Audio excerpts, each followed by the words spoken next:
Okay. Oh, Audacity. Okay, you ready? Okay, three, two, one. Hello, everyone. Welcome to episode 153. We're going to call this certificate revocation. And if you're thinking those are two big words, yes, it is. Unfortunately, the last 2 weeks have been dull. Just your normal ransomware. Don't update and don't use this secure messenger. Just like nothing's happening. Basically, what's going on is DEF CON's in 2.5 weeks, and everyone's saving all the cool stuff for that, for DEF CON and Black Hat. So you're going to hear about certificate revocation today. Actually, I've got a question for you. Totally impromptu, totally unscripted. I would like to ask you, what do you do when you're going to DEF CON? It's your first time going.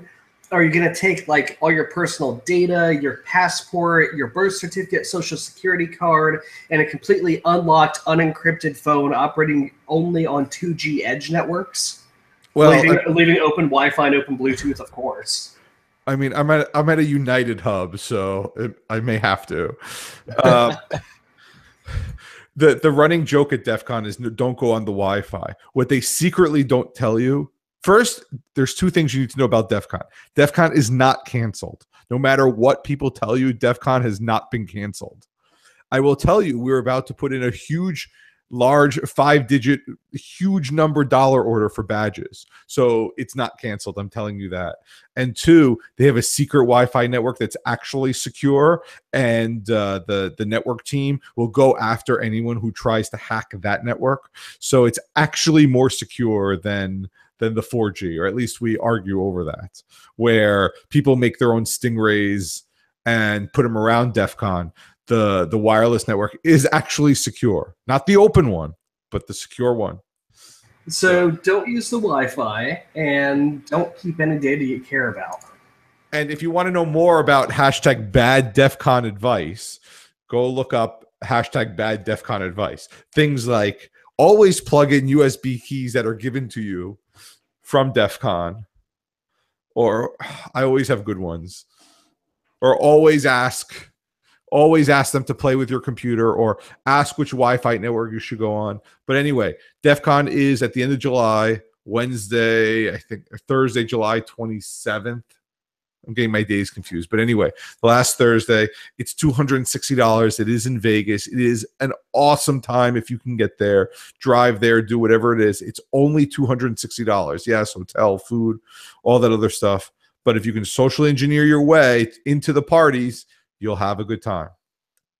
So I hear it's a good time. Just, stay safe, be secure. If you wanted to go all out and buy the burner phone and go there with just that, you might be a little on the edge of crazy, but you're not, unfortunately.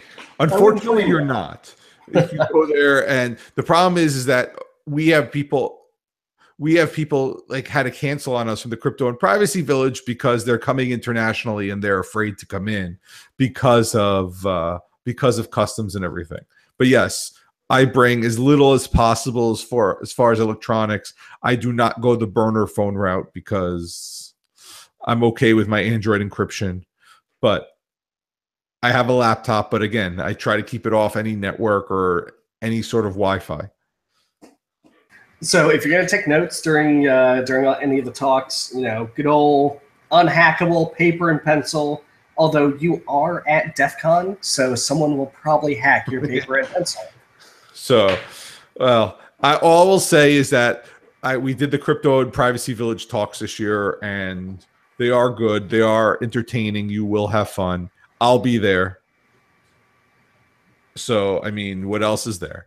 And apparently now there's a rise of all these Blinky badges. So for, I don't know, $100 each, you can get your own Bender badge. These are all unofficial because people like to make badges.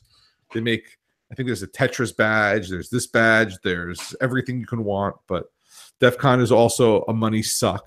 You spend a lot of money there buying really cool things. Yeah, I always run into that at security conferences. I'll always buy a software-defined radio or a new Wi-Fi kit or an HID cloner and I have no real legitimate use for any of these things, but it's so cool to have. Like I have my Wi-Fi Pineapple here. I don't think I've used it yet because you have to have an open network, and I'm not leaving my network open just to do it. And then where am I going? Starbucks doesn't have open networks now. You have to find legitimately open networks, and they're hard to find.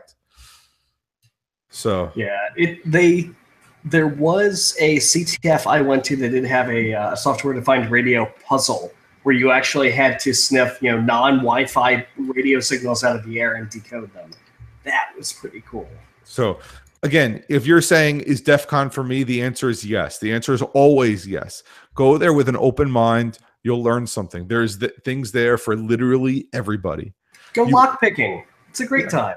Go learn Tamper Evident Village. We have Voter Hacking Village. We have Car Hacking Village.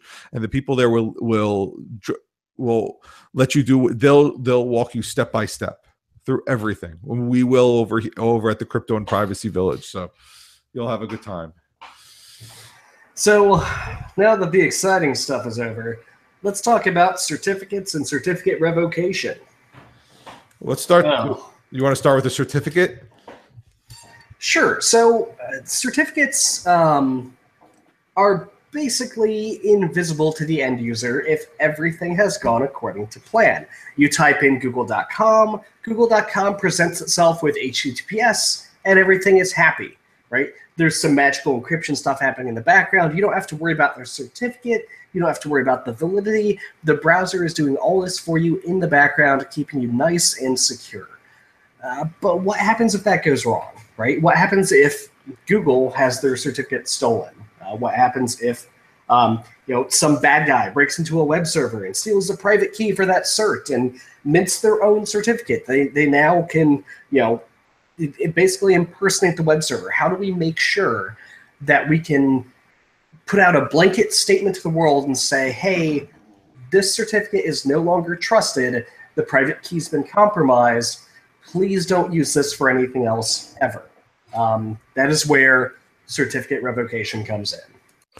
So we're saying I have a computer running Windows 98 in the back closet that I haven't updated in, I don't know, 20 years.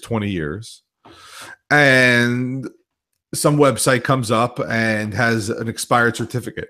Will it say that it's good or will it say it's bad? Not an expired certificate, but a certificate that's been compromised. Well, there's the certificate revocation list doesn't come through in operating system updates. What comes through in operating system updates is like root cert updates. Like if Let's Encrypt launches a new root server, a new intermediate server is more likely. You'll get that as part of a general operating system update. So your Windows 98 machine that's been sitting turned off in the closet for 20 years, it probably wouldn't work on the modern internet at all. It would, well, on the encrypted modern internet at all.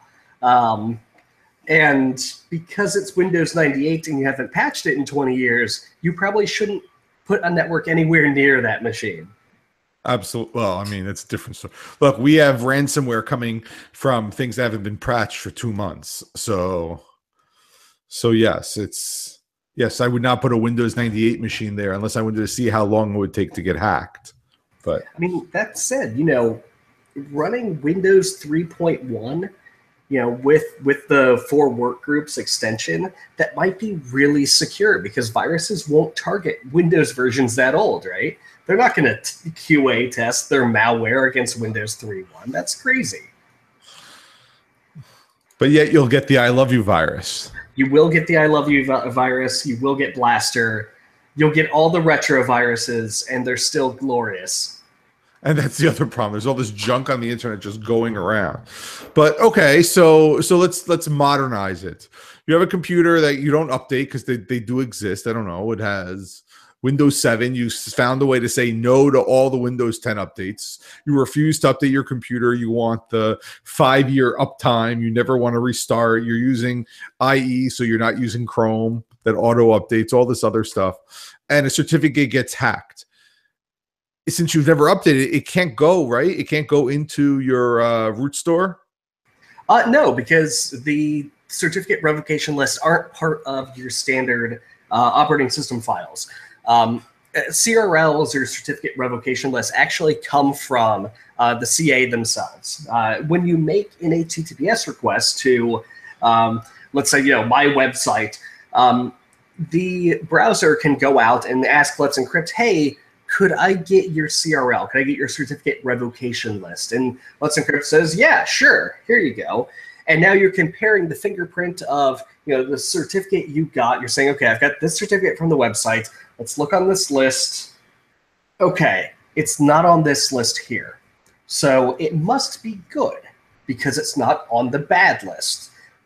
The issue is that if your network is compromised, which is probably the case if someone is intercepting SSL connections and presenting you a bad certificate or compromising something, right? It's not out of the question for your network stack for someone to be made in the middling you. They can just deny that request, right? They see your browser send out a request for a certificate revocation list. The bad guy in the middle can say, yeah, no, we're going to stop that traffic right here. You're not going to ask that server. You're not going to get a list. You're not going to know about anything. Totally trust the certificate. And browsers will fail open. And this is by design because, getting back certificate revocation lists, they can be big. The process of searching for them can be computationally intensive for a lot of hosts.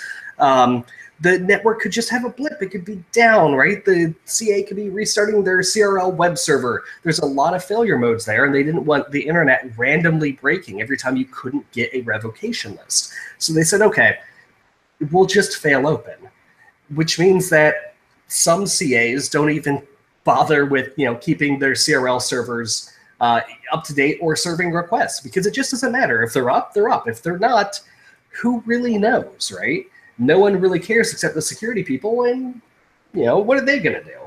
And that's one of the main issues is that no one cares about CRLs, and no one cares that you can't get them.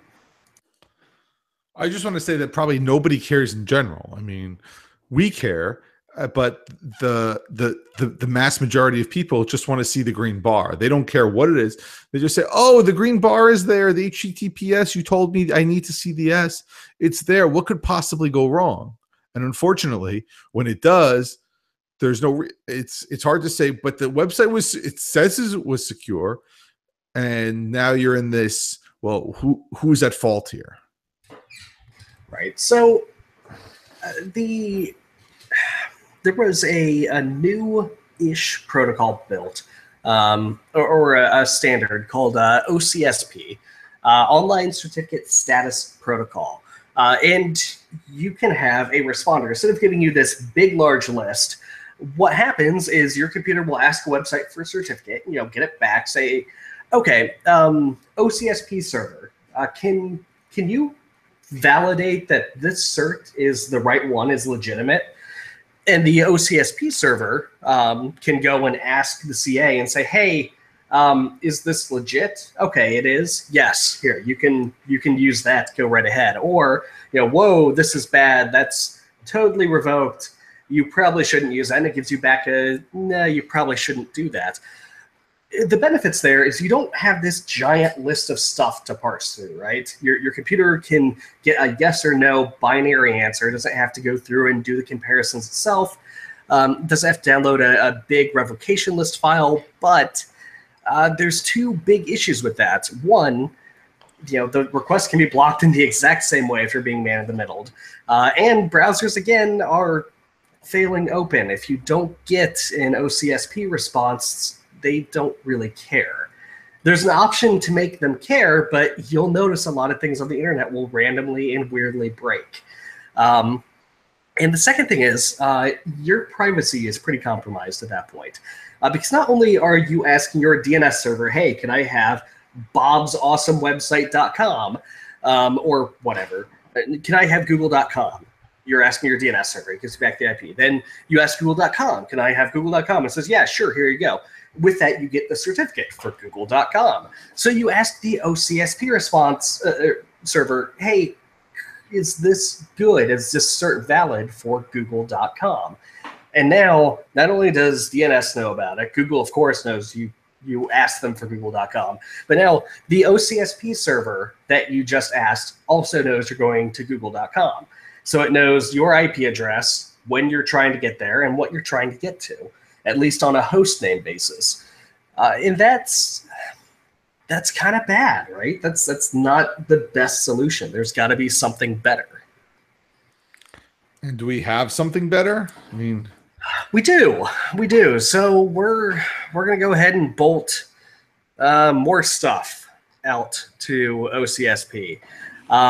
Instead of asking OCSP, we're going to instead have the requested web server, right? We're going to have google.com go to OCSP and say, hey, can you validate this for me? And then you've got a separate chain of trust, right? You've got Google giving you their certificate and Google passing along, a validation from the certificate authority saying, yes, this cert is good and valid, and handing them both to you. Now that's good because you're going to google.com, and them and your DNS server that you, of course, asked for the IP address, they're the only ones in that chain knowing you went there, barring any man in the middle or anything like that. And that's OCSP stapling. And that's nice, but it's not a must-have. No site out there says, hey, this must have an OCSP staple, unless they've turned on OCSP expect staple or must staple, which says, hey, you have to get a response. You have to get the validation from the OCSP server that this cert is valid, or else you don't connect. And your browser on first use will get that directive, and it will remember that. It'll be part of your browser's profile. You can always get rid of it and delete it. But by default, it'll just sit there and say, hey, unless I get an OCSP response, we're not getting to that site. And it will deny you, it's a good thing, right? You can use it for banking, you use it for PayPal, for stuff that absolutely must be encrypted, that cannot go clear over the wire no matter what. The problem is, so I understand what you're saying, and everyone will agree with that. But I think what did you call it? The must fail or the soft fail? Like the fail open? The fail open. The problem is, I think that's what everyone wants. They want the fail open. We don't. We want it to actually fail, to say something is wrong. When you get that red screen, the red screen of death in Chrome, you look at it and you say, oh, this must be the wrong site or whatever it is, and you stop.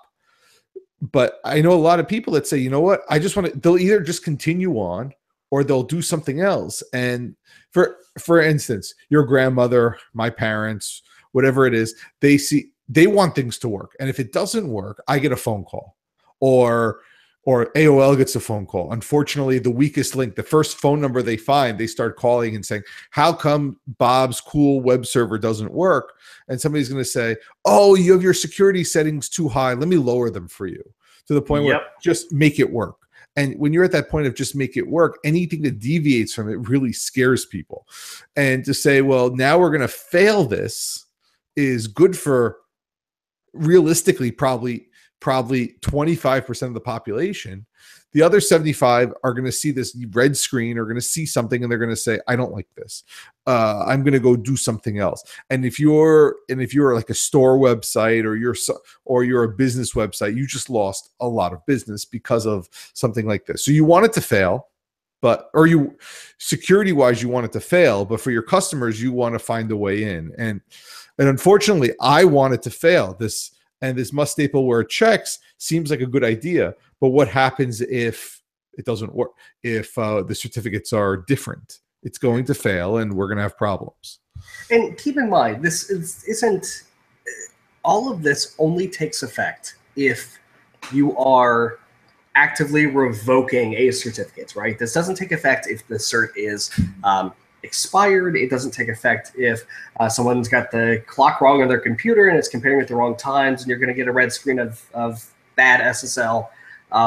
This only takes effect if someone pushes out a certificate revocation saying this is bad in some way and I'm revoking the certificate, which is the internet's a big place. This is a fairly rare occurrence. Not like once a day, probably more than that, but Definitely not a ton.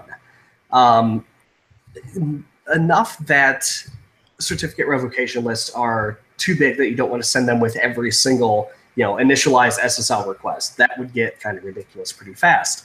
But it's rare enough that most people won't ever see this, right? If your SSL key gets stolen, is Bob going to know that Bob's awesome certificate signing key has been stolen, right? And is he going to know that when the key's stolen, maybe he should revoke that cert instead of just reissuing a new one? I mean, there's a lot of questions at play here. I would really like our listeners to go out, turn on the hard fail for OCSP, and see what kind of things break, because a decent enough amount of things broke on the internet for me that I soft fail on OCSP failures. I tried to run with hard fail on OCSP, and it just made most of the web unusable for me. Again, how would you do that? How would we turn it on? So you can go into the browser, and I'm. Is it about Chrome or about? Yeah, let me take a look here. I'm going to mute real quick so I don't deafen our audience. Buckling spring keyboards are really the best. So, I mean, I'm more concerned about. While Tom's looking for that, usually what I get is for Let's Encrypt, for whatever reason, the cron job to automatically renew my certificate doesn't work. And I know I'm getting a little off topic. However, so I have to go in manually. So every 91 days, I forget. And on the 91st day, I have to go revoke the old certificate, or it expired, and I have to put the new one in. And that one day I get a big red screen on my website that says the certificate has expired. And I know I get a whole bunch of calls. So no one ever visits my site except on that 91st day. And they all tell me that your website's expired. Is it safe? Is it this? The answer is yes, it's safe. It's just not, it's based on an old certificate. Now, my question to Tom is, let's say you have a revoked certificate. What's the likelihood of it being bad? Somebody compromised the keys. Are they just sniffing the traffic on it? Or for the most part, I wouldn't send my banking credentials on it, but if I'm just going to browse, how big of a deal is it? It really depends on the site. It depends on your failure mode. It depends on the security. If someone had stolen a cert and they were sitting on open Wi-Fi and man-in-the-middling your connection, they could do anything they could do to clear text traffic, which, if you're reading my blog, probably isn't a huge deal, right? They could change the content to make you say horrible things. They could, give you drive-by download malware, but, they probably couldn't ruin you financially because I don't have anything like that on my site. If you're on PayPal, though, or eBay or Amazon, right, they could make you do a whole lot of things in the name of your computer that you probably wouldn't want them to do. There's a lot of badness that can be done with man-in-the-middling. If you can think it, they could probably do it on a man-in-the-middle connection. So it really depends on the circumstances of the attack. So I'm interested to know if you find out quickly how to turn that on to see it, but Chrome is not making this easy, unfortunately. That was the other thing. While we're talking, getting back to a different topic, Chrome recently, and I want to say about 3 months, changed how everything looked. It says now secure, but you can't actually inspect the cookie, or you can't. It's not easy to see the site again, because that's the first thing we tell people to do. Is if you're unsure, click on the certificate and look at it, see what it says, make sure it looks okay. And now it just says secure, which I don't know what that means, other than it's a green lock. So I'll have to look for this. I know Firefox will do it really, really easily with their nice about config thing. But yeah, Chrome team has decided they plan to remove CRL and regular OCSP checks. They have not disabled stapling as of the answer. Wow, that's forever ago. So what Chrome has done, and really what Mozilla is following up with, is Chrome used CRL sets. And if you listen to Steve Gibson's Security Now a year ago, maybe 2 years ago, when this was a bigger deal, he intentionally revoked a section basically a subdomain of grc.com, his site, just to see what browsers would do, because he knew that this was an issue. And Chrome absolutely would not fail it, no matter how he revoked the certificate, because Chrome doesn't care about CRLs. They don't care about revocation lists. Chrome, for the longest time, just completely ignored these.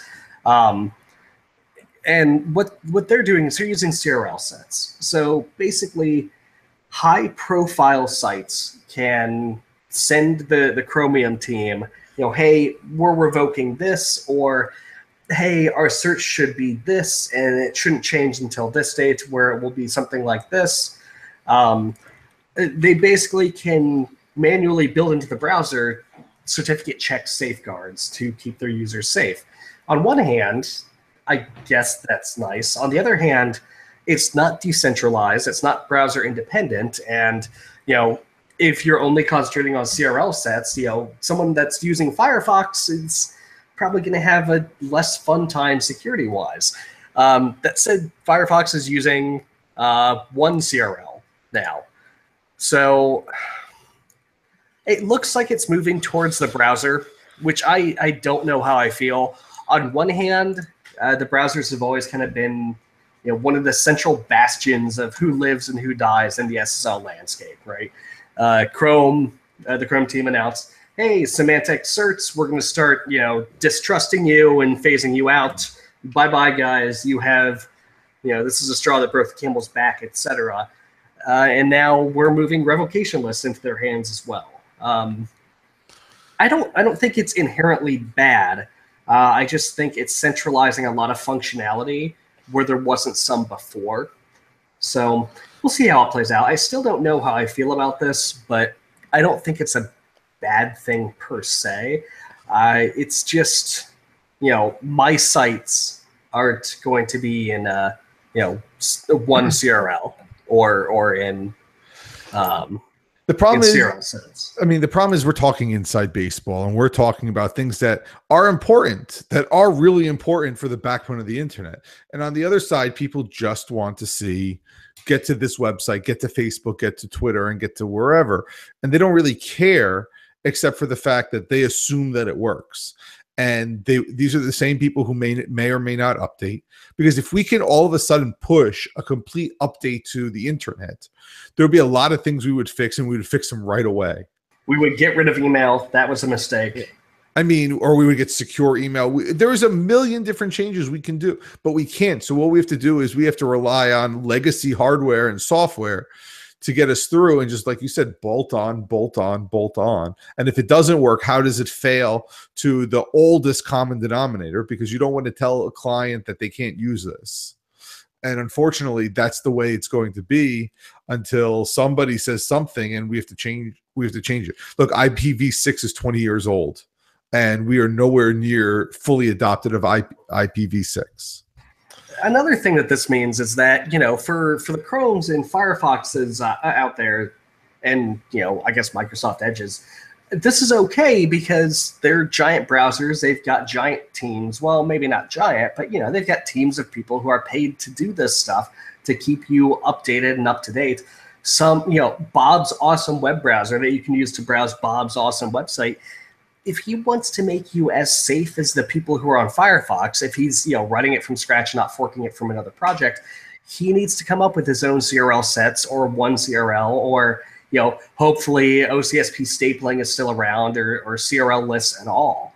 Bob's going to have a whole lot of work on his hands to try to make his browsers as secure as the big players, and that's a concern, because Firefox was kind of a scrappy browser out of the grave of Netscape to come back and totally destroy Internet Explorer until Chrome came around and wrecked it. But we'll see. It's interesting. At the end of the day, normal people don't care, and as long as you keep your browsers updated, you probably shouldn't care. But it's an interesting conversation. Look, the people who are listening to this care. And what we're hoping is that you go, not that you can actually do anything right now about it, but to tell the people who don't care, hey, look, this is an important thing, and you should start caring.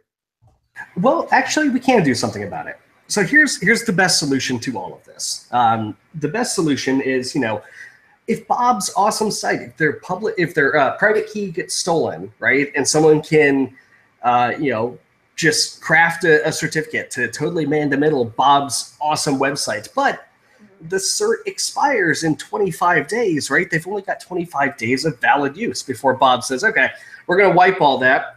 We're going to make a new key, mint a new cert, and validate it. And that's good for the next 30 days, right? Then somebody steals it on week 2, and now they've got like 2 weeks, 2.5 weeks to use this stolen private key. Really short-lived SSL certs are where it's at. And Let's Encrypt is by far doing the best work there, where I want to say my certs are valid every 60 days. I want to say it's the default. I'm using whatever their default is, and I want to say it's 90. 60 days. No, it's 90. Yeah. It's 90? Okay. So every quarter, and I don't have to do this, right? I don't have to do anything. I don't even log into my servers anymore. They run updates automatically, and I get logs if anything fails, and they take care of themselves. And by certs, they just rotate. It's fantastic. It's amazing. But I know that if someone steals my private key the day after I issue it, they've got 89 days to use that thing in an attack. Short-lived SSL certs are wonderful. And we should get to the point where everything is automated, everything is short-lived, and really SSL becomes this weird ephemeral thing that just works everywhere by default. We don't have to think about it anymore. It's not the olden days.